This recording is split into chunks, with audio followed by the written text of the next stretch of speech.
프랑스의 작가 빅토르 위고의 소설 레미제라블이라는 소설에 보면 한 사람이 어떻게 변화되고 그 사람이 바르게 서 가는지에 대한 그 과정이 이 소설에서 잘 보여주고 있습니다. 장발장이라는 이 주인공은 사람들로부터 낙인이 찍혔습니다. 그래서 평생 외롭고 고단한 삶을 살아갑니다. 전과자라는, 다른 사람의 것을 훔쳐서 살아왔던 사람이다라는 이 낙인이 찍히다 보니까 모든 사람들이 그 사람을 바라보는 시선, 그리고 생각들, 이런 것들이 너무나도 부담스럽고 힘들고 어려웠던 것이죠. 그래서 그는 도망자처럼 날마다 자기를 숨기면서 사람들 앞에 자신을 내놓지 않으면서 그러한 정말 외로운 삶을 살아갔습니다. 그런데 세상 모두가 그를 의심하고 감시할 때 오직 한 사람만은 그의 아픔을 알아준 겁니다. 그의 마음속에 어떤 마음이 있는지를 그냥 알아준 겁니다. 아무런 조건 없이 그가 지니고 있었던 그 아픔을 알아주고 품어준 겁니다. 이 알아줌이라는 것, 여러분, 이것이 얼마나 은혜롭고 좋은 것인지, 그리고 그 마음을 이해한다라는 것, 이것이 얼마나 좋고 은혜로운 건지 장발장이라는 그 사람의 인생 전체를 그 한 사람이 바꾸어 놓은 계기가 있었습니다. 바로 레미제라블이라는 소설에서 이 사람이 이렇게 바뀌어가는 것을 잘 묘사해주고 있습니다.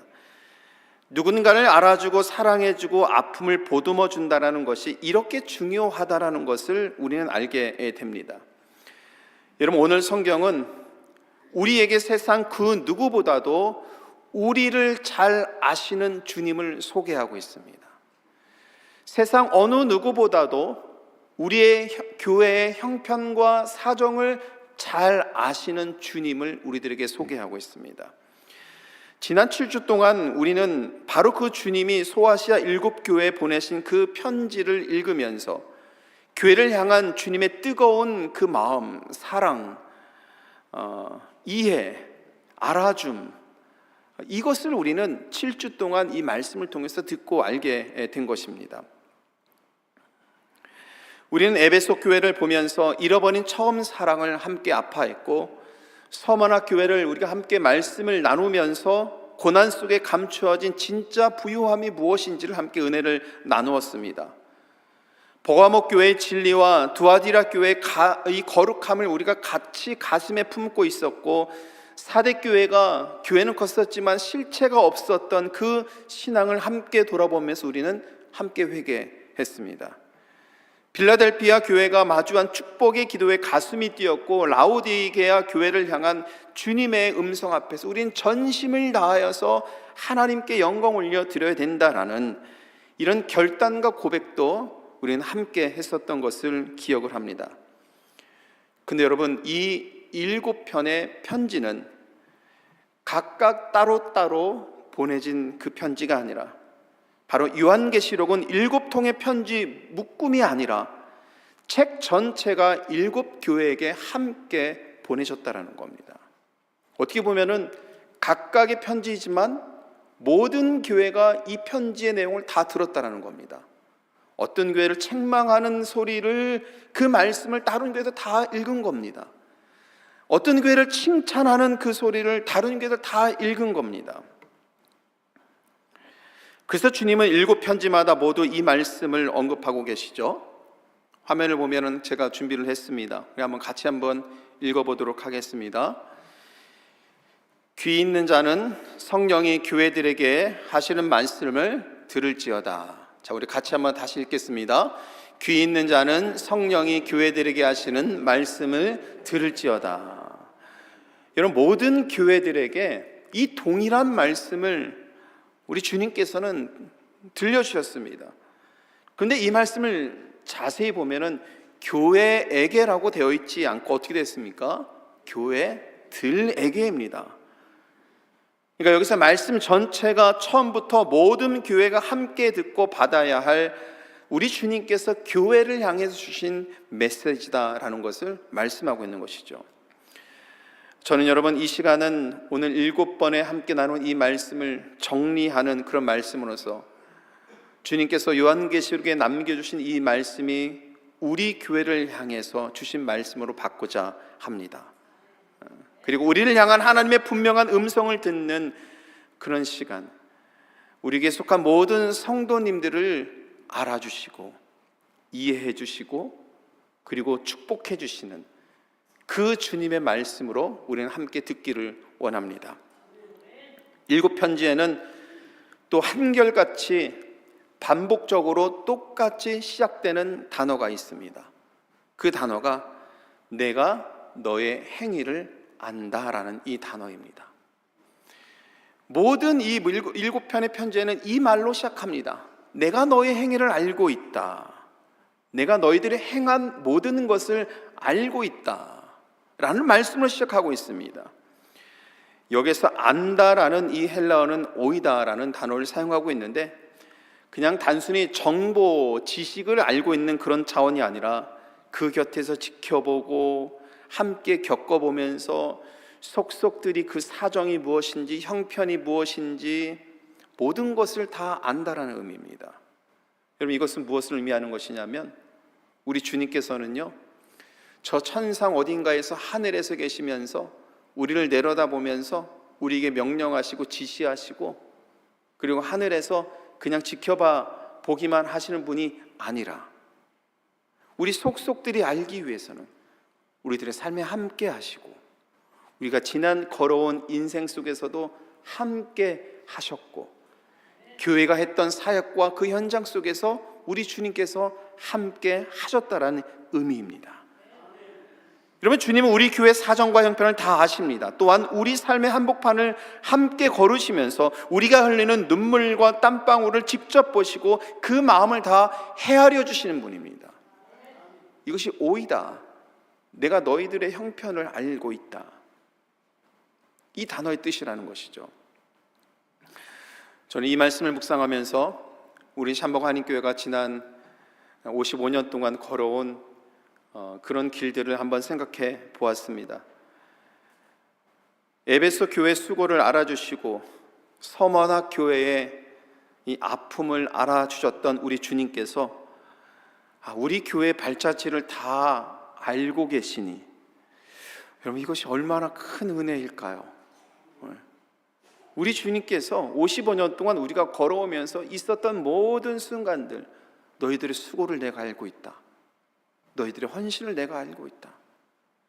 그때 쓰러질 수밖에 없는 순간에 주님의 은혜를 붙잡고 세웠던 너희들의 헌신과 봉사를 내가 알고 있다. 이 시간 함께하는 모든 성도들과 함께 그리스도의 몸된 공동체를 이루어가는 너희들의 수고와 헌신, 봉사와 믿음의 고백을 내가 지금 알고 있다. 여러분 주님께서 우리를 안다라는 이 말씀 하나가 얼마나 큰 위로와 격려가 되는지 모르겠습니다. 근데 여러분 이 주님께서 안다라는 말씀이 교회에게만 주신 말씀이 아닙니다. 오늘 예배 자리에 앉아 계신 여러분 한 사람 한 사람에게 주시는 말씀이기도 한 것이죠.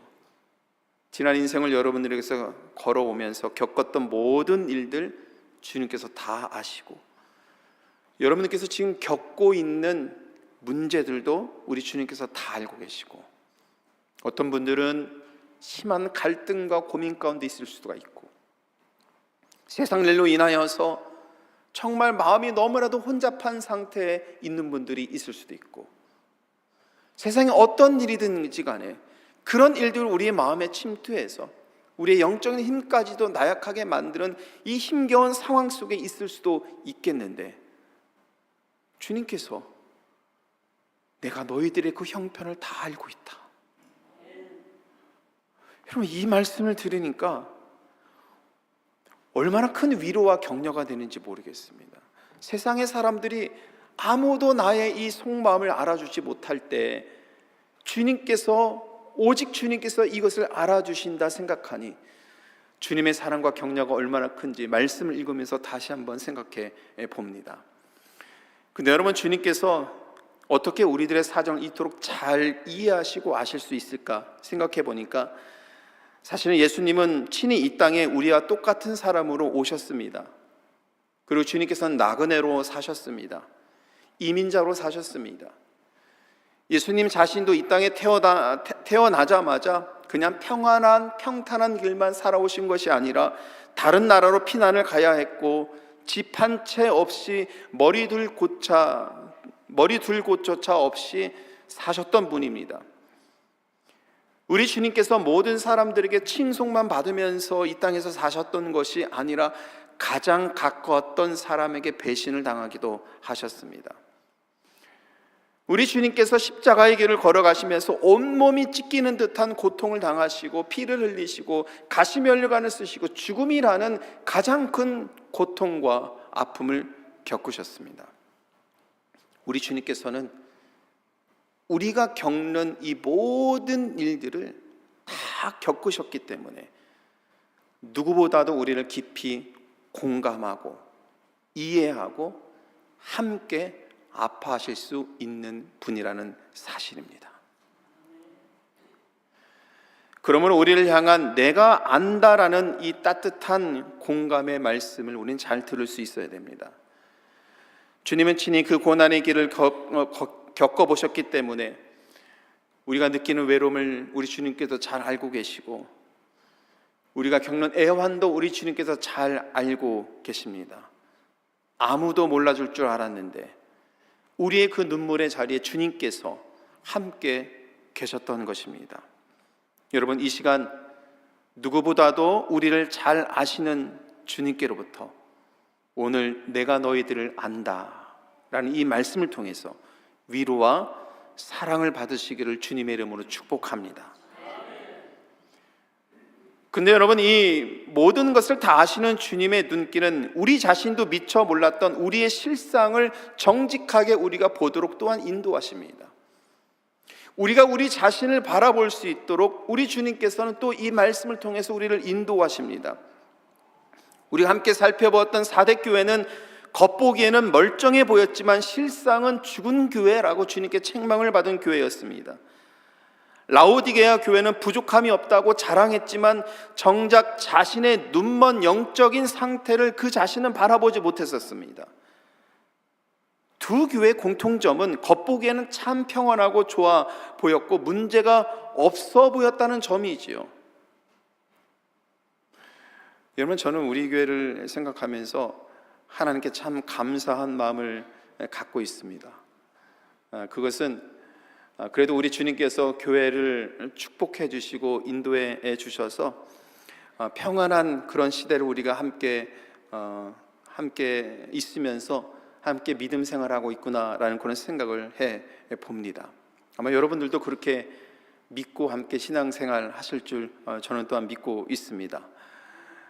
그런데 여러분, 폭풍 속에 있는 배는요 난파를 당하죠.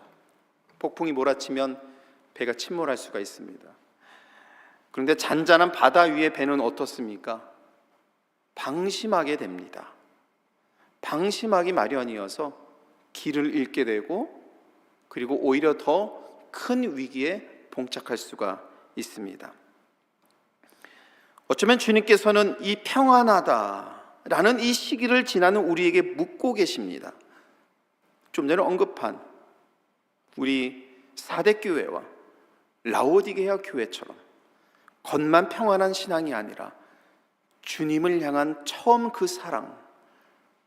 그 사랑이 여전히 내 마음 깊은 곳에 뜨겁게 살아있는가? 우리들에게 묻고 계십니다. 우리 한 사람 한 사람에게 주님을 향한 이 뜨거운 마음을 우리가 지니고 있는가? 이걸 묻고 계십니다. 주님이 우리 자신의 마음을 우리 스스로가 보도록 이렇게 인도하시는 것은 우리의 잘못을 찾아내시려고 하는 것이 아니라 그만큼 우리 교회를 향한 깊은 관심과 사랑이 있기 때문입니다. 여러분들 향한 깊은 사랑이 우리 주님께서 갖고 계시기 때문입니다. 나를 알아주시는 주님의 위로에 감사하고 내 중심을 비추는 주님의 눈길 앞에 겸손히 마음을 여는 은혜가 우리 모두에게 있어야 될 줄 믿습니다. 그렇다면 여러분, 일곱 편지를 통해서 주님이 우리를 어디로 부르실까? 일곱 교회에 주신 말씀이 각기 다른 것 같지만 가만히 들여다보면 하나의 방향으로 일곱 편지의 이 목적과 방향은 다 일치하고 있습니다. 저는 그 점을 두 절로 요약하고 싶은데, 사대 교회에 주신 말씀과 빌라델비아의 교회에게 주신 말씀으로 정리를 하고 싶습니다. 먼저 3장 2절 말씀 속에서 우리가 함께 읽은 말씀, 사대 교회에 주신 말씀을 같이 다시 한번 읽어보도록 하겠습니다. 너는 일깨어 그 남은 바 죽게 된 것을 굳건하게 하라. 또 3장 8절 말씀 속에서도 우리가 함께 읽었던 말씀인데요, 다시 한번 읽도록 하겠습니다. 볼지어다 네가 내 앞에 열린 문을 두었을 때 능히 닫을 사람이 없었으리라. 내가 작은 능력을 가지고서도 내 말을 지키며 내 이름을 배반하지 아니하였도다. 여러분, 3장 2절 말씀 속에서 주신 말씀이 무엇이었습니까? 남은 것을 굳건하게 지키라 말씀입니다. 제가 사대교회 설교를 하면서 모닥불 비유를 했었던 것을 여러분 기억을 하실 거라 생각을 합니다. 밤새 타던 불이 아침이면은 다 꺼진 것 같지만, 그러나 그 아침이 되어서도 쟤를 살짝 들추어 보면 어떻게 된다고 했습니까? 그 안에 아직도 여전히 불씨가 살아있다고 말씀을 드렸죠. 주님은 지금 우리에게 없는 것을 세면서 한탄하지 말라고 말씀합니다. 없는 것을 가지고 계속 한탄하고 힘들어하고 아파하지 말고 우리 안에 남아있는 소중한 그 불씨를 다시 지피라. 오늘 이 자리에 예배하는 여러분 한 분 한 분은 여러분들의 가정에 하나님께서 남겨주신 하나님의 불씨라고 우리는 생각을 해야 합니다.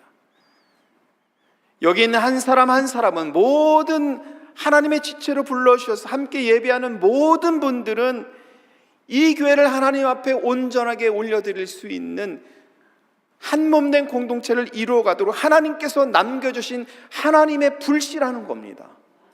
여러분, 우리들에게 없는 것을 찾아 헤맬 필요가 없습니다. 이미 우리 가운데 이 불씨를 주셨습니다. 어떻게 보면 우리는 예전만큼 건강하지 못해서, 형편이 넉넉하지 못해서, 기도와 말씀을 사모하는 말씀이 너무나도 부족해서 라고 생각을 할 수 있겠지만, 여러분, 그렇지 않습니다. 하나님께서 오늘 여러분들의 마음속에 하나님께 불씨를 남겨두셨으니, 사랑과 은혜를 남겨두셨으니 그 불씨를 다시 지펴서 활활 타오르게 주님의 나라를 위해서, 주님의 일을 위해서 다시 열정과 은혜와 사랑이 불타오를 수 있도록 오늘 이 시간 우리가 함께 고백하고 결단할 수 있는 귀한 시간이 되기를 간절히 소원합니다. 두 번째, 이 말씀 속에서 권면하고 있는 것은 주님은 열린 문으로 나아가라고 우리를 부르시고 계시잖아요. 일곱 교회 중에서 책망 없이 칭찬만 받은 교회는 가장 작고 연약했던 교회들이었습니다. 서머나 교회와 빌라델비아 교회는 아주 연약한 교회였지만 주님께 칭찬을 받은 교회였습니다.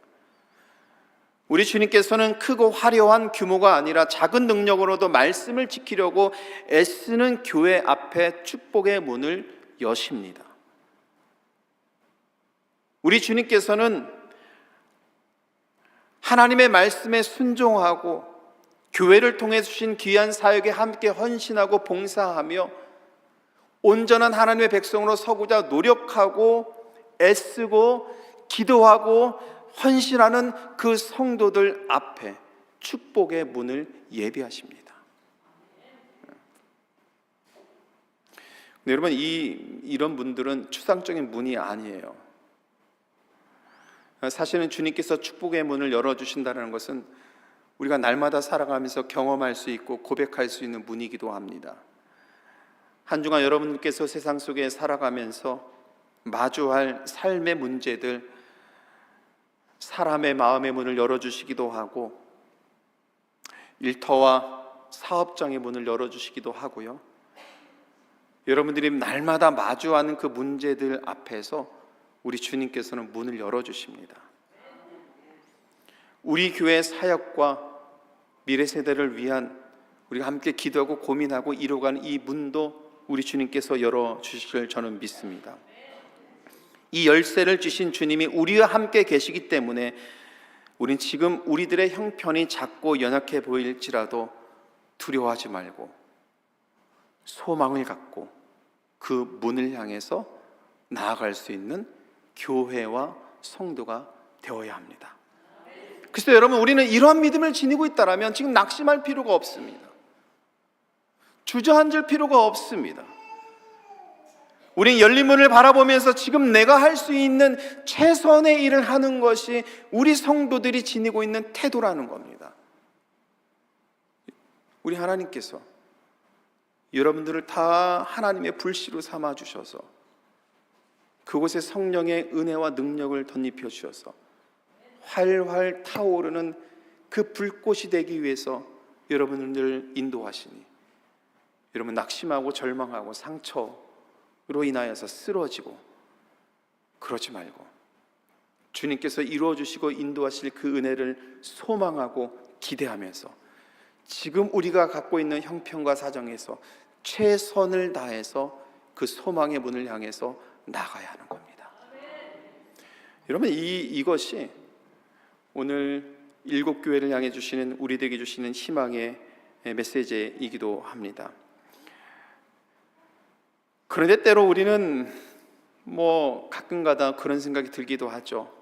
하고 싶은데 못하기도 하고, 어떤 일을 이루고 싶은데 부족해서 다음으로 미루기도 하고, 어떤 열매를 맺고 싶은데 지금은 너무 부족한 것 같아서 안타깝기도 하고, 이런 우리들의 현재 형편과 사정 모습을 보면서 때로는 조급해지기도 하고, 그런 마음이, 복잡한 마음들이 우리들 여러 가운데 생기기도 합니다. 지난 우리 교회가 55년을 겪어왔었던 이런 역사들을 볼 때 교회가 성장하고 부흥했었던 그 시기들을 생각해 보면서 우리들의 지금의 모습은 너무나도 연약한 거 아닌가라는 우리가 생각이 들 때도 종종 있기도 하고, 그런 염려가 우리 가운데 찾아올 수도 있습니다. 근데 오늘 하나님은 그런 우리들에게 선지자 학개의 말씀을 통해서 아주 중요한 말씀을 우리들에게 전해주고 있습니다. 바벨론 포로에서 돌아온 백성들이 무너진 성전을 다시 세울 때의 일입니다. 우여곡절 끝에 성전을 재건하는 일들에 있어서도 여러 가지 방해가 있었고 어려움이 있었잖아요. 그러나 이런 우여곡절 끝에 새 성전의 기초가 다져지는 날, 이 성전을 짓기 위해서 돌아온 백성들은 환호성을 치면서 기뻐했습니다. 그런데 옛 성전, 즉 솔로몬 성전의 화려한 영광을 기억하고 있는 분들은 오히려 소리를 내면서 울었습니다. 왜냐하면 그 옛 성전이 과거 솔로몬 성전의 찬란한 영광에 비하면 지금 재건된 성전은 너무나도 연약한 겁니다. 너무나도 부족한 겁니다. 이렇게 눈물 흘리는 자들을 위해서 하나님께서 선지자 학개를 통해서 2장 9절 말씀 속에서 이와 같은 말씀을 주죠. 자, 우리 이 말씀 같이 한번 읽도록 하겠습니다. 이 성전의 나중 영광이 이전 영광보다 크리라. 만군의 여호와의 말이니라. 내가 이곳에 평강을 주리라. 사실 여러분, 바벨론 포로로 돌아와서 성전이 재건된 것만으로 기쁘지만 과거의 영광을 생각하는 분들이 눈물을 흘리면서 과거에 보면 지금 이 성전이 얼마나 초라할까, 하나님께서 기뻐하실까, 이런 안타까운 마음을 갖는 것 충분히 이해합니다. 그러나 오늘 이 말씀 속에서 하나님께서는 선지자 학개를 통해서 말씀하시죠. 낙심하지 말아라. 하나님의 약속은 과거의 영광에 머물러 있지 않고 앞으로 행하실 나중 영광을 향해 있다. 두아디라 교회도 이런 말씀을 들었습니다. 내 나중 행위가 처음 것보다 많도다. 여러분, 신앙도 교회도 처음보다 나중이 더 아름다워야 됩니다. 그러므로 하나님은 오늘 우리에게 똑같은 말씀을 주십니다. 2장 4절 말씀 속에서 이 땅 모든 백성아 스스로 굳세게 하여 일할지어다 내가 너희와 함께 하노라 만군의 여호와의 만일이라. 여러분, 여호와 하나님께서 우리와 함께 하심을 믿으시길 바랍니다. 우리를 굳세게 하여서 우리 교회를 이전보다 더 큰 나중 영광으로 인도하시고 채워주실 줄 믿습니다. 그러면 우리가 할 수 있는 것은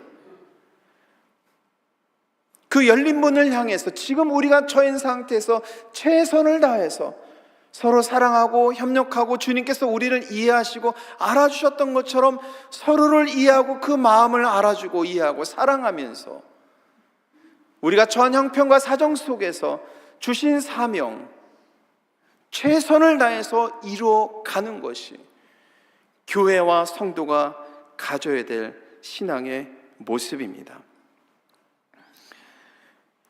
여러분, 오늘은 7번의 이 말씀을 정리하면서 요한계시록 21장의 말씀을 함께 읽었습니다.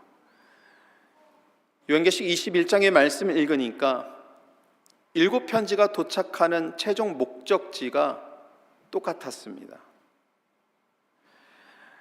7주 동안 읽었던 7편지는 하나같이 놀라운 약속들을 다 주시고 그 말씀이 맞춰졌습니다.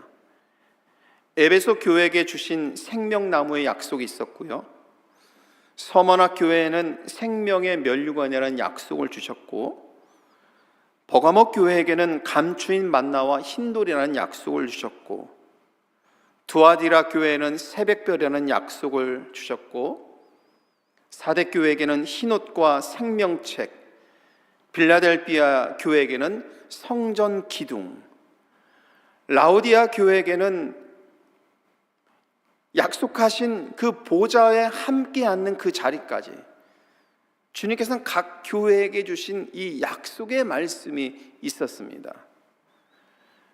근데 여러분, 요한계시록 21장을 읽어보니 정말 놀랍게도 주님께서는 각 교회에게 주신 이 약속이 모두 다 성취될 것을 말씀합니다.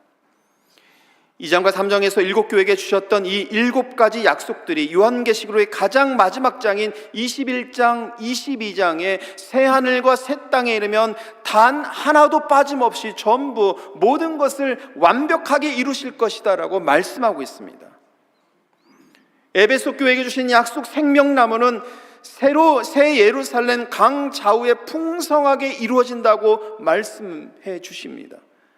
사대교회의 생명책에 기록된 자들이 성 안으로 걸어 들어가고 라오디게아 교회에게 약속하신 하나님의 보좌가 그 한복판에 우뚝 서게 될 것이고, 7통의 편지가 결국 새 하늘과 새 땅이라는 이 단 하나의 주소로 배달이 된 겁니다.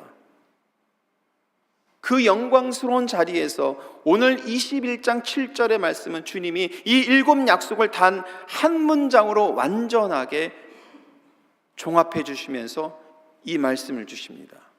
우리 7절 말씀 같이 읽도록 하겠습니다. 이기는 자는 이것들을 상속으로 받으리라. 나는 그의 하나님이 되고 그는 내 아들이 되리라. 여러분, 여기서 이것들이 무엇입니까? 좀 전에 말씀드렸던 각 교회에게 주신 7가지의 약속입니다. 7가지의 복입니다. 만물이 새롭게 되는 역사, 하나님께서 친히 우리와 함께 계셔서 우리의 눈물을 닦아주시고 다시는 아픔도 없고 슬픔도 없고 사망도 없는 완벽한 나라를 우리에게 주시겠다는 이 약속. 그러면 여러분, 여기서 이기는 자는 7가지 중에 하나를 받는 것이 아니라 이 모든 것을 상속받는 자들입니다. 그리고 이 모든 것보다 더 큰 축복이 뒤따르게 되는데 바로 하나님 자신이 친히 우리의 상속이 되어 주신다는 사실이라는 겁니다. 그럼 여기서 이긴다라는 것은 무엇을 의미하는 것인가? 세상에서 이긴다라는 방식은 더 크고 강한 것입니다. 더 많아지는 것입니다. 근데 요한계시록에서 우리들에게 말씀하는 이긴다라는 것은요, 너무나도 놀랍습니다. 사도 요한은 5장 말씀 속에서 이런 말씀을 보게 됩니다. 5장 말씀 속에서 승리하신 유대 지파의 사자를 보려고 사도 요한은 고개를 돌리게 됩니다. 근데 그의 눈에 보이는 것이 강인한 사자, 힘센 사자, 능력이 충만해 보이는 사자의 모습이 보이는 것이 아니라 십자가에서 죽임을 당한 어린 양이 보이는 겁니다. 이런 바로 이 말씀이, 바로 이 장면이 요한계시록이 말하는 승리가 무엇인지를 우리들에게 말씀하고 있는 겁니다. 이기는 자의 모습이 무엇인지를 우리들에게 보여주고 있습니다. 세상적인 방식은 높아지고 많이 가져야 하고 강해져야 합니다. 그러나 예수님이 보여주신 승리는 전혀 다릅니다. 십자가에서 자신을 내어주시는 사랑과 신실함으로 세상을 이기셨다라는 겁니다. 여러분, 교회는, 성도는 어떤 방식으로 살아가야 될까요? 주님께서 오늘 주신 이 방식, 이것을 우리가 마음에 품고 있어야 됩니다. 어린 양의 보혈과 예수님을 따르는 삶으로 이기는 자들이 되어야 하는 겁니다. 교회와 성도는 이 말씀이 우리 가운데 역사하기를 기도해야 되는 겁니다. 그래서 여러분, 성경이 말하는 진짜 이긴다라는 것은 끝까지 주님의 곁을 지켜내는 신실한 믿음입니다. 사망이 꽉 막힌 힘겨운 상황 속에서도 주님을 향해서 충성하고 그 믿음을 잃지 않는 그 신실함으로 살아가는 것이 승리하는 것입니다. 내 능력이 아무리 보잘것없어 보일지라도, 우리의 모습이 아무리 연약해 보일지라도 주님의 말씀을 끝까지 붙잡고 하루하루를 그 믿음 안에서 살아가려고 하는 그 삶의, 그 믿음의 모습, 여러분, 이 모습이 이기는 자의 모습입니다. 여러분들이 이 모습으로 오늘 이 말씀이 여러분들의 삶 가운데 역사하기를 함께 기도하기를 원합니다. 이 말씀의 시리즈를 시작하면서 첫 주일날 저는 스피노자의 사과나무 이야기를 함께 나눴었습니다. 내일 지구의 종말이 온다라면 어떻게 할 건가? 사과나무를 심어야 될 것인가 말 것인가?